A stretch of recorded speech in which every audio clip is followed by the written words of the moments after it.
যে কোনো দিন রাত্রিবেলায় এরকম ছানার ভর্তা বানিয়ে নিতে পারেন। এটা কিন্তু খেতে অসাধারণ স্বাদের হয়। এবারে আসুন রান্নাটা শুরু করি। কড়াইয়ে নিয়ে নিয়েছি পরিমাণ মতো সাদা তেল।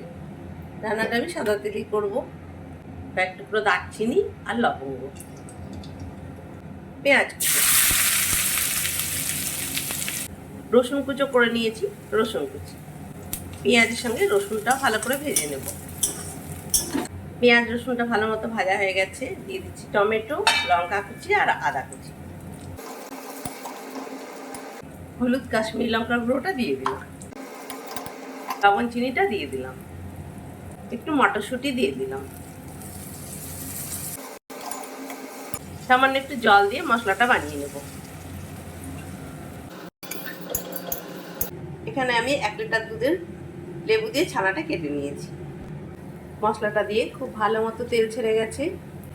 বানিয়ে রাখা ছানাটা দিয়ে দেব, একটু নাড়াচাড়া করে নেব। রুটি পরোটার সঙ্গে এই ছানার ভর্তা খেতে কিন্তু অসাধারণ লাগে। এভাবে বাড়িতেই বানিয়ে নিন ছানার ভর্তা। সব শেষে দিয়ে দেবো সামান্য একটু ক্রিম। এটা আপনারা চাইলে দিতেও পারেন, নাও দিতে পারেন।